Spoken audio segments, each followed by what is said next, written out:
Hello students, welcome to the Econoplus YouTube channel. पूर्व video रे आमे देखिलु संपद कौन एवं यार वैशिष्ट्य विषय रे आलोचना करिथिलु।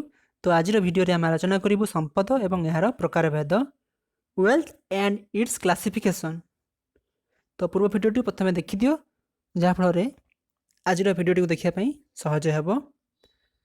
चलो आज भिडियो टी को स्टार्ट करिबा। तो पूर्व भिडियो आम जाचु संपद कौन ना जो द्रव्यर उपयोगिता थाए, दुष्प्राप्य होता है, क्रय विक्रय स्थानांतर होता है एवं जार बाहिक स्थिति थाए ताहाको संपद बोली कहा जाए। तो आज देखिबा संपद विभिन्न प्रकारभेद विषय रे।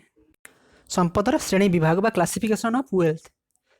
तो संपद को विभिन्न श्रेणी रे विभक्त करा जायछि। प्रथमे देखिबा हमें प्रथमटी होछि व्यक्तिगत संपद बा इंडिविजुअल वेल्थ। व्यक्तिगत संपद कौन ना व्यक्तिगत मालिकाना रे थिबा समस्त भौतिक एवं अभौतिक द्रव्य। व्यक्तिगत मालिकाना रे थिबा समस्त भौतिक एवं अभौतिक द्रव्य गुड़ी को व्यक्तिगत संपद कहा जाए। भौतिक एवं अभौतिक द्रव्य कौन तुम द्रव्य एवं यार प्रकारभेद भिडियो देखिपर जाई। तेणु ताको देखला पर तुम बुझीपार भौतिक द्रव्य एवं अभौतिक द्रव्य कौन। तेणु भौतिक द्रव्य एवं अभौतिक द्रव्य को व्यक्तिगत संपद बोली कहा जाए। एवं एगुड़िक कौन से एक व्यक्ति मालिकाना रे ओनरशिप गोटे व्यक्ति पाखरे थाए।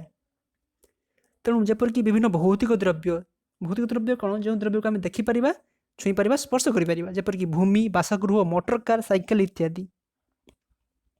ठीक सेपरी अभौतिक द्रव्य जहाँ देखिए ना, छुई स्पर्श करें, केवल अनुभव करेंगे, जेपरिक व्यावसायिक सुनाम, पेटेंट अधिकार, कॉपीराइट, कंपनी अंश, बॉन्ड इत्यादि। तेणु समस्त भौतिक द्रव्य और अभौतिक द्रव्य जदि कौन से व्यक्ति मालिकाना रे थाए तेबे ताको आमे कहिबा व्यक्तिगत संपद। जेपरि मो ना जो भूमिटी थिबो ता हेउची मोर व्यक्तिगत संपद। मोर जो मोटर गाड़ीटी अच्छी मोटर साइकेलटी अच्छी ता हेउची मोर व्यक्तिगत संपद। जदि तुम ना जो गाड़ी अच्छी तुम ना जो घर अच्छी ता हेउची तुमर व्यक्तिगत संपद। बुझीला। विभिन्न नकारात्मक संपद जेपरिक करज बा देय इत्यादि मध्य व्यक्तिगत संपद पदवाच्य। जदि तुम कौन से ऋण करिच तेबे ताहा तुमर व्यक्तिगत संपद। जदि मु कौन से ऋण करिछि तेबे ताहा मोर व्यक्तिगत संपद। तेणु जड़े व्यक्ति करिथिबा ऋण विभिन्न विभिन्न देय बा से अन्य मानकु जो अर्थ दबार थाए, तेणु से गुड़ी तांकर नकारात्मक संपद बा नकारात्मक व्यक्तिगत संपद। किंतु सुंदर स्वास्थ्य, सौंदर्य, कौशल, दक्षता इत्यादि अंतर्निहित गुण को कहीं कहीं व्यक्तिगत संपद रूपे विवेचना करिथांती। किंतु अर्थशास्त्र रे ताहा संपद पदवाच्य नुहे। कहीं नुहे कारण एगुड़िक हस्तांतरण योग्य नुहंती। आमे सौंदर्य बा आमर कौशल को क्या दान करिपरिबा नहीं बा हस्तांतरण करिपरिबा नहीं। तेणु एगुड़िक संपद पदवाच्य नुहे। मात्र यही गुणगुड़िक आम सहायतार आम संपद उपार्जन करिपरिबा। तेणु एगुड़िक संपदर एक उत्स मात्र। जेपरिक तुम पाखे एक कला कौशल अच्छी बा तुम एक भल माठियाटे तैयारी करिपरिबो। ए कला कौशलटी तुमर संपद नुहे, किंतु यही कला कौशल व्यवहार करी तुम एक माठियाटे तैयारी करी बिक्री करि पारुछ। तेणु बिक्री कला तो टंका पाउछ। तेणु से गुड़िक हूँ तुम संपद। तेणु एगुड़िक संपद उत्स कारण यह संपद उपार्जन तुमको साहाय्य करुच्ची। तो बुझिलु आम व्यक्तिगत संपद कौन। इबा परवर्ती क्लासिफिकेशन को जोड़ा होची सामाजिक बा सामूहिक संपद। सामाजिक बा सामूहिक संपद, सोशल और कलेक्टिव वेल्थ। ना सामूहिक भावे कौन से एक गोष्ठी बा समाजर ସାମୂହିକ ଭାବେ କୌଣସି ଏକ ଗୋଷ୍ଠୀ ବା ସମାଜର ଅଧିକାରରେ ଥିବା ସମ୍ପଦକୁ ସାମାଜିକ ସମ୍ପଦ ବା ସାମୂହିକ ସମ୍ପଦ ବୋଲି କୁହାଯାଏ। ଉଦାହରଣ ସ୍ୱରୂପ ରାସ୍ତାଘାଟ, ଡାକ୍ତରଖାନା, ବିଦ୍ୟାଳୟ, ସାଧାରଣ ପାଠାଗାର, ସରକାରୀ କୋଠାଘର, ସର୍ବସାଧାରଣ ଉଦ୍ୟାନ ଏଗୁଡ଼ିକ କ'ଣ ସାମାଜିକ ସମ୍ପଦ। ତେଣୁ ତମ ସୋସାଇଟିରେ ମନେକର ଏକ ପାର୍କଟେ ଅଛି, ତେଣୁ ସେଗୁଡ଼ିକ ତମ ସୋସାଇଟିର ସାମାଜିକ ସମ୍ପଦ। ସେପରି ତମ ସାହିରେ ଏକ ରାସ୍ତାଟେ ଯାଇଛି, ସେ ରାସ୍ତାରେ ତମ ଯେଉଁ ସୋସାଇଟି ତୁମେ ରହୁଛ ତାହା ସେଟାକାର ସାମୂହିକ ସମ୍ପଦ। ଏଗୁଡ଼ିକ ବ୍ୟକ୍ତିଗତ ସମ୍ପଦ ନୁହେଁ, କେବଳ ତମର ହିଁ ରାସ୍ତା ବୋଲି ତୁମେ କହିପାରିବ ନାହିଁ। ସେ ରାସ୍ତାରେ ସମସ୍ତେ ଯିବା ଆସିବା କରନ୍ତି, ତେଣୁ ସେଗୁଡ଼ିକ ସାମାଜିକ ବା ସାମୂହିକ ସମ୍ପଦ। ଏବେ ଯିବା ପରବର୍ତ୍ତୀ ପ୍ରକାର ଭେଦ, ଯାହା ହେଉଛି ଜାତୀୟ ସମ୍ପଦ ବା ନ୍ୟାସନାଲ ୱେଲ୍ଥ। ନା ଯେଉଁ ସମ୍ପଦ ବା ଦ୍ରବ୍ୟ ଗୁଡ଼ିକ ସମଗ୍ର ଦେଶ ବା ଜାତିର ମାଲିକାନାରେ ଥାଏ, ଯେଉଁ ଦ୍ରବ୍ୟ ଗୁଡ଼ିକ ସମଗ୍ର ଦେଶ ବା ଜାତିର ମାଲିକାନାରେ ଥାଏ ତାହାକୁ ଜାତୀୟ ସମ୍ପଦ ବୋଲି କୁହାଯାଏ। ତେଣୁ ଏହି ସମ୍ପଦ ଗୁଡ଼ିକ କୌଣସି ନିର୍ଦ୍ଦିଷ୍ଟ ବ୍ୟକ୍ତି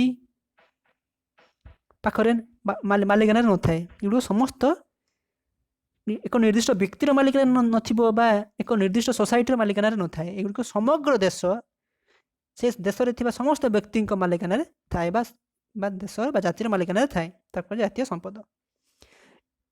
ଏଥିରେ ସାମିଲ ହେଉଥିବା କେତେକ ଜିନିଷ ଗୁଡ଼ିକ ହେଲା, ପ୍ରଥମଟି ହେଉଛି ଦେଶର ସମସ୍ତ ନାଗରିକମାନଙ୍କର ବ୍ୟକ୍ତିଗତ ସମ୍ପଦର ସମଷ୍ଟି ହେଉଛି ଜାତୀୟ ସମ୍ପଦର ଅନ୍ତର୍ଭୁକ୍ତ। ତେଣୁ ସମସ୍ତ ବ୍ୟକ୍ତିଗତ ସମ୍ପଦର ସମଷ୍ଟି ଜାତୀୟ ସମ୍ପଦରେ ଅନ୍ତର୍ଭୁକ୍ତ ହୋଇଥାଏ। ଦ୍ୱିତୀୟ ହେଉଛି ରାଷ୍ଟ୍ରର ସମଷ୍ଟିକ ସାମାଜିକ ସମ୍ପଦ, ଯଥାକି ରାସ୍ତାଘାଟ, ରେଳପଥ, ପୋଲ, ବନ୍ଦର, ବିଦ୍ୟାଳୟ ଇତ୍ୟାଦି ସମସ୍ତ ମଧ୍ୟ ଜାତୀୟ ସମ୍ପଦର ଅନ୍ତର୍ଭୁକ୍ତ। ତେଣୁ ଯେଉଁ ବ୍ୟକ୍ତିଗତ ସମ୍ପଦ ଜାତୀୟ ସମ୍ପଦର ଅନ୍ତର୍ଭୁକ୍ତ, ପୁଣି ସାମାଜିକ ସମ୍ପଦ ଜାତୀୟ ସମ୍ପଦର ଅନ୍ତର୍ଭୁକ୍ତ। ଅର୍ଥଶାସ୍ତ୍ରୀ ଆଲଫ୍ରେଡ୍ ମାର୍ଶାଲଙ୍କ ମତରେ ଦେଶ ମଧ୍ୟରେ ରହିଥିବା ପ୍ରକୃତିର ମୁକ୍ତ ଅବଦାନ,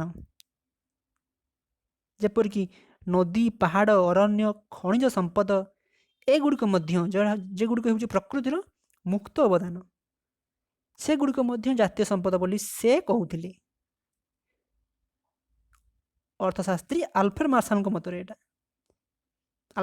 ମତରେ ଏଗୁଡ଼ିକ ହେଉଛି ଜାତୀୟ ସମ୍ପଦ। କିନ୍ତୁ ଅର୍ଥନୈତିକ ହୋଇନଥିବାରୁ ଏହାକୁ ମୁକ୍ତ ଦ୍ରବ୍ୟ ବୋଲି କୁହାଯାଏ, ଆମେ ଜାଣିଛୁ। ତେଣୁ ଏଗୁଡ଼ିକର ବିନିମୟ ମୂଲ୍ୟ ନାହିଁ ବା ମୁକ୍ତ ଦ୍ରବ୍ୟ ବୋଲି ମଧ୍ୟ କୁହାଯାଏ। ତେଣୁ କେତେକଙ୍କ ମତରେ ଏଗୁଡ଼ିକ ସମ୍ପଦ ବୋଲି ନୁହେଁ, କିନ୍ତୁ ଆଲଫ୍ରେଡ୍ ମାର୍ଶାଲଙ୍କ ମତରେ ଏଗୁଡ଼ିକ ଜାତୀୟ ସମ୍ପଦ। ତେଣୁ କେତେକ ଅର୍ଥଶାସ୍ତ୍ରୀଙ୍କ ମତରେ ଯେପରି କର୍ମକୁଶଳତା, ଦକ୍ଷତା, ଔଦ୍ୟୋଗିକ ସାମର୍ଥ୍ୟ, ବୈଜ୍ଞାନିକ ଚିନ୍ତାଧାରା, ପ୍ରଜ୍ଞା ଏବଂ ଧୀଶକ୍ତି, ଯାହାକୁ ଆମେ ସମ୍ପଦର ଉତ୍ସ ବୋଲି ଜାଣିଛୁ, ସେଗୁଡ଼ିକ ମଧ୍ୟ ଜାତୀୟ ସମ୍ପଦର ଅଭୌତିକ ଉପାଦାନ ବୋଲି ବିବେଚନା କରିଥାନ୍ତି। କେତେକ ଅର୍ଥଶାସ୍ତ୍ରୀ ସେଗୁଡ଼ିକ ମଧ୍ୟ ଜାତୀୟ ସମ୍ପଦର ଅଭୌତିକ ଉପାଦାନ ବୋଲି ବିବେଚନା କରିଥାନ୍ତି। ପୁନଶ୍ଚ ଜାତୀୟ ସମ୍ପଦ ସରିଲା ପରେ ପୁନଶ୍ଚ ଶେଷ କ୍ଲାସିଫିକେସନ୍ ବା ଶେଷ ପ୍ରକାର ଭେଦ, ଯାହା ହେଉଛି ଅନ୍ତର୍ଜାତୀୟ ସମ୍ପଦ।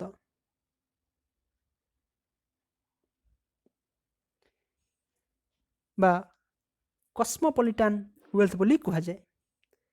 ଯେଉଁ ସମ୍ପଦ କୌଣସି ବ୍ୟକ୍ତି ଅଥବା ଦେଶ ଅଧିକାରରେ ନଥାଏ, କୌଣସି ବ୍ୟକ୍ତି ଅଥବା ଦେଶର ଅଧିକାରରେ ନଥାଏ ଏବଂ ସମଗ୍ର ବିଶ୍ୱର ମାଲିକାନାରେ ଥାଏ, ତାହାକୁ ଆନ୍ତର୍ଜାତିକ ସମ୍ପଦ ବୋଲି କୁହାଯାଏ। ଉଦାହରଣ ସ୍ୱରୂପ କୌଣସି ଦେଶର ମାଲିକାନାରେ ନଥିବା ମହାସାଗର ଏବଂ ଅନ୍ତରିକ୍ଷ ଭଳି ପ୍ରକୃତିର ମୁକ୍ତଦାନ। କୌଣସି ଦେଶର ମାଲିକାନାରେ ନଥିବା ମହାସାଗର ଏବଂ ଅନ୍ତରିକ୍ଷ ଏଗୁଡ଼ିକ ହେଉଛି ଆନ୍ତର୍ଜାତିକ ସମ୍ପଦ। ସମଗ୍ର ବିଶ୍ୱ ଭୋଗ କରୁଥିବା ବୈଜ୍ଞାନିକ କୌଶଳ ଏବଂ ଯାନ୍ତ୍ରିକ ଉପାଦାନ ଉଦ୍ଭାବନ ଏଗୁଡ଼ିକ ମଧ୍ୟ, ମନେକର ଏକ ଯାନ୍ତ୍ରିକ ଉଦ୍ଭାବନ ହେଲା, ତ ତାହା କୌଣସି ଦେଶର ମାଲିକାନାରେ ନାହିଁ ବା କୌଣସି ବ୍ୟକ୍ତିଙ୍କ ମାଲିକାନାରେ ନାହିଁ, ତ ତାହା ସମଗ୍ର ବିଶ୍ୱର ମାଲିକାନାରେ ଥାଏ। ମିଳିତ ଜାତିସଂଘ ତାହା ମଧ୍ୟ ଆନ୍ତର୍ଜାତିକ ସମ୍ପଦ। ଆନ୍ତର୍ଜାତିକ ମୁଦ୍ରା ପାଣ୍ଠି, ଯେଉଁଥିରେ ସମଗ୍ର ଦେଶ ମୁଦ୍ରା ଋଣ ନେଇପାରିବେ, ତାହା ହେଉଛି ଆନ୍ତର୍ଜାତିକ ସମ୍ପଦ। ବିଶ୍ୱ ବ୍ୟାଙ୍କ ତାହା ମଧ୍ୟ ଆନ୍ତର୍ଜାତିକ ସମ୍ପଦ। ତେଣୁ ଆମେ ଜାଣିଲୁ ଅର୍ଥ ସମ୍ପଦକୁ ଚାରି ଭାଗରେ ବିଭକ୍ତ କରାଯାଇଛି। ପ୍ରଥମଟି ହେଉଛି ବ୍ୟକ୍ତିଗତ ସମ୍ପଦ, ଦ୍ୱିତୀୟଟି ହେଉଛି ସାମାଜିକ ବା ସାମୂହିକ ସମ୍ପଦ, ତୃତୀୟଟି ଜାତୀୟ ସମ୍ପଦ ଏବଂ ଚତୁର୍ଥଟି ଆନ୍ତର୍ଜାତିକ ସମ୍ପଦ। ତ ଯଦି ଆପଣମାନଙ୍କୁ ଆମ ଭିଡ଼ିଓଟିକୁ ଭଲ ଲାଗୁଛି ତାହେଲେ ଲାଇକ୍, ସେୟାର ଆଣ୍ଡ ସବସ୍କ୍ରାଇବ୍ କରିବାକୁ ଭୁଲିବା ନାହିଁ।